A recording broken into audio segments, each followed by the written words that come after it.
Voilà, donc je vais faire un petit commentaire de ce passage qui mérite vraiment notre attention, hein. Deutéronome chapitre 30. Alléluia. Donc je vais vous lire mes notes que j'ai faites ce matin en étudiant ce passage. Donc j'ai noté à partir du verset 4, on va s'arrêter à ce verset, donc Deutéronome 30, verset 4. Il dit: Quand tu serais exilé à l'extrémité du ciel, l'Éternel ton Dieu te rassemblera de là, et c'est là qu'il t'ira chercher.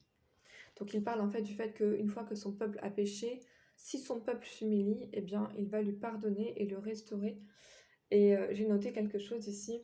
Donc le seul obstacle au rétablissement, c'est l'absence de repentance. Dieu invite son peuple ici à se repentir à cause de son péché. Et j'ai également noté, quand nous avons péché, le rétablissement de notre communion avec Dieu passe par un travail de cœur. On a ici la mention de la circoncision du cœur. Donc comment faire quand on a péché? La Bible nous dit ici clairement quoi faire. Il faut chercher Dieu. Alléluia. Joël chapitre 2 verset 12. Joël chapitre 2 verset 12.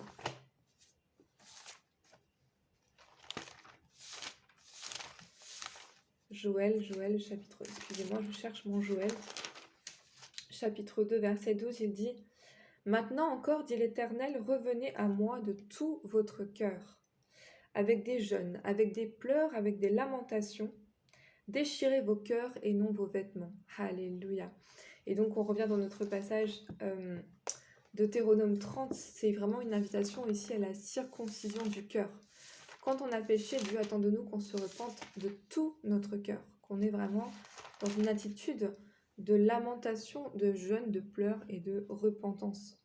Il part de la circoncision du cœur, il dit: L'Éternel circoncira ton cœur. Alléluia. Verset 6. L'Éternel circoncira ton cœur et le cœur de ta postérité, et tu aimeras l'Éternel, ton Dieu, de tout ton cœur et de toute ton âme, afin que tu vives. Alléluia. Si vous lisez aussi dans plusieurs passages, comme dans Jérémie 29, verset 13, il dit: Tu me trouveras si tu me cherches de tout ton cœur et de toute ton âme. Alléluia. Ça, c'est le travail du cœur qui est décrit ici, c'est vraiment la vraie repentance. La vraie repentance, c'est pas dire: Ah, vraiment, Seigneur, je suis désolé, hein, et c'est tout. Ah, je suis vraiment désolée.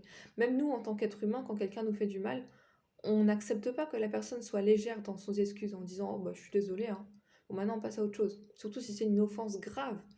On a envie que la personne soit vraiment désolée, qu'elle le montre vraiment qu'elle est désolée. Alléluia. Et Dieu, c'est pareil. Gloire à Dieu. D'ailleurs, j'irais même jusqu'à dire que Dieu ne fera rien.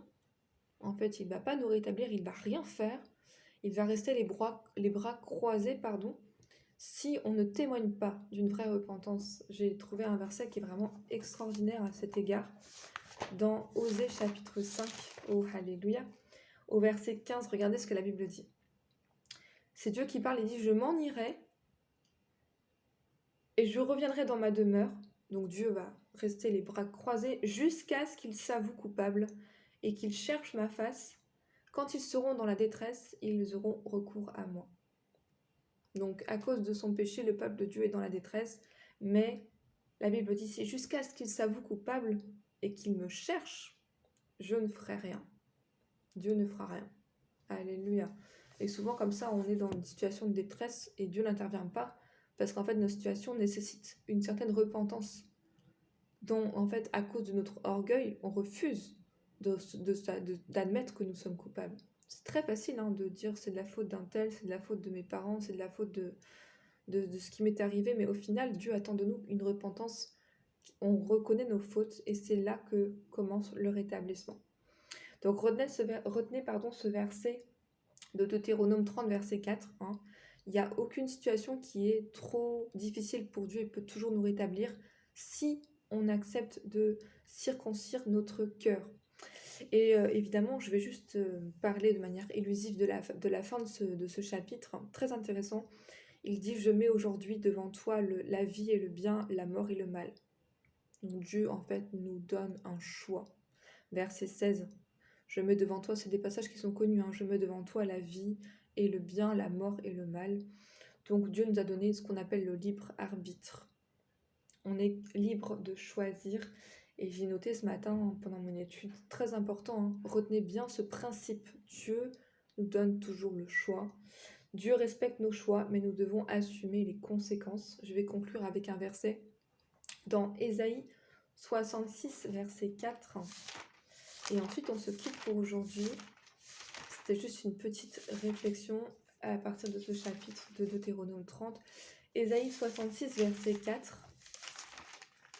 66, verset 4, regardez ce que la Bible dit. Moi aussi je me complairai dans leur infortune, et je ferai venir sur eux ce qui cause leur effroi. Parce que j'ai appelé et qu'ils n'ont pas répondu, parce que j'ai parlé et qu'ils n'ont pas écouté. Mais ils ont fait ce qui est mal à mes yeux, et ils ont choisi ce qui me déplaît. Donc Dieu en fait est en colère contre son peuple parce que son peuple a choisi. Donc on a toujours le choix. Dieu nous donne toujours le choix et c'est pourquoi en fait il nous tient responsables de nos actes. Et ça c'est très très grave, très important. Comprendre ce principe du choix.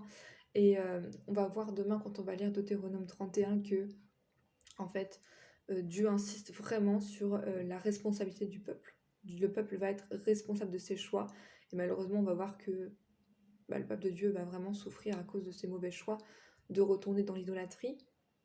Mais c'est vraiment des choses qui doivent nous faire réagir parce qu'il en est de même aujourd'hui. Mais pour nous, aujourd'hui, chrétiens, on a toujours le choix.